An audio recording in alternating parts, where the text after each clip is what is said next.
गुरुर्ब्रह्मा गुरुर्विष्णु गुरुर्देवो महेश्वर गुरुर्साक्षात् परम ब्रह्म तस्मै श्री गुरुवे नमः।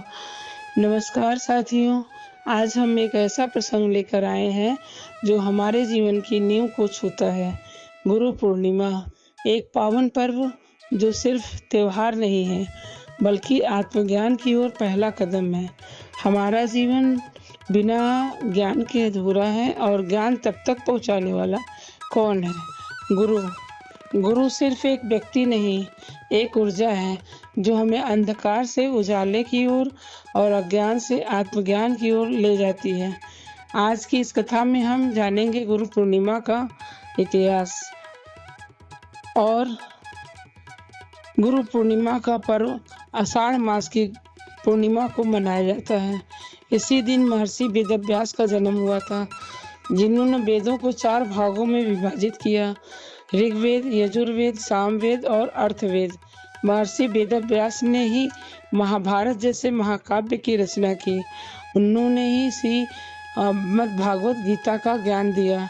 इसीलिए इस दिन को व्यास पूर्णिमा भी कहा जाता है।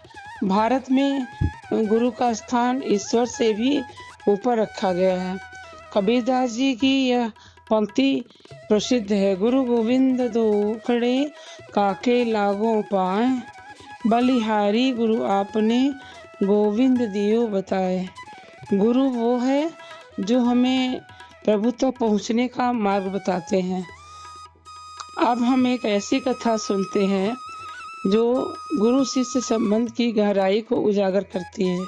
बहुत समय पहले की बात है। उत्तराखंड के हिमालय क्षेत्र में एक वन था जहाँ एक तपस्वी ऋषि महर्षि वेदव्यास का आश्रम था। उनके पास एक बालक आया, नाम था अर्णव। उसकी आंखों में तेज था पर मन में भटकाव। वह कहता, गुरुदेव, मैं जीवन का सत्य जानना चाहता हूँ, मुझे ज्ञान दीजिए। गुरु ने देखा कि बालक में सामर्थ्य है पर अहंकार भी है। वेदव्यास बोले, यदि तू ज्ञान चाहता है तो पहले सेवा कर। जंगल से लकड़ी लाना, जल भरना, आश्रम की सफाई करना, यही तेरा पहला पाठ है। अर्णव कुछ पल चुप रहा पर वह रुक गया। दिन बीते, वर्ष बीते और धीरे धीरे सेवा करते करते उसका मन शांत होता गया। अब वह वही बालक नहीं था, अब वह विनम्र था, धैर्यशील था और भीतर से उज्जवल हो चुका था। फिर एक दिन पूर्णिमा की रात थी। चांद आसमान में पूरे तेज से चमक रहा था। अर्णव गुरु के सामने झुका और कहा, गुरुदेव, आपने मुझसे जीवन का हर प्रश्न छीन लिया। अब मैं कुछ देना चाहता हूँ। बताइए, आपकी गुरुदक्षिणा क्या होगी? गुरु मुस्कुराए और बोले, पुत्र, जब तू जीवन में अपने ज्ञान से औरों को मार्ग दिखाएगा तब वही मेरी गुरु दक्षिणा होगी। उस दिन अर्णव ने प्रतिज्ञा की, हर वर्ष आषाढ़ पूर्णिमा को वह अपने गुरु को नमन करेगा, उनकी शिक्षाओं को अपने जीवन में उतारेगा। यही परंपरा आगे चलकर गुरु पूर्णिमा कहलाएगी। आज के समय में गुरु के स्वरूप बदल गए हैं। सभी हमारे माता पिता, कभी शिक्षक, कभी जीवन के अनुभव, तो कभी एक किताब।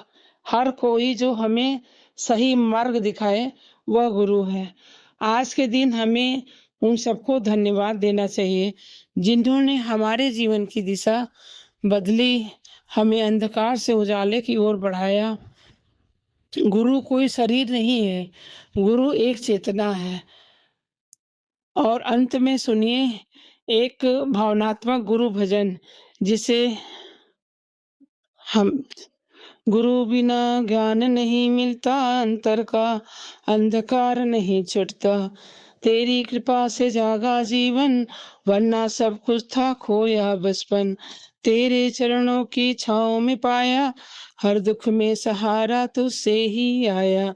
तेरी बातों में गीता का सार, तेरे प्रेम में है सच्चा प्यार। गुरु बिना ज्ञान नहीं मिलता, अंतर का अंधकार नहीं छिड़ता। बोले गुरु महाराज की जय।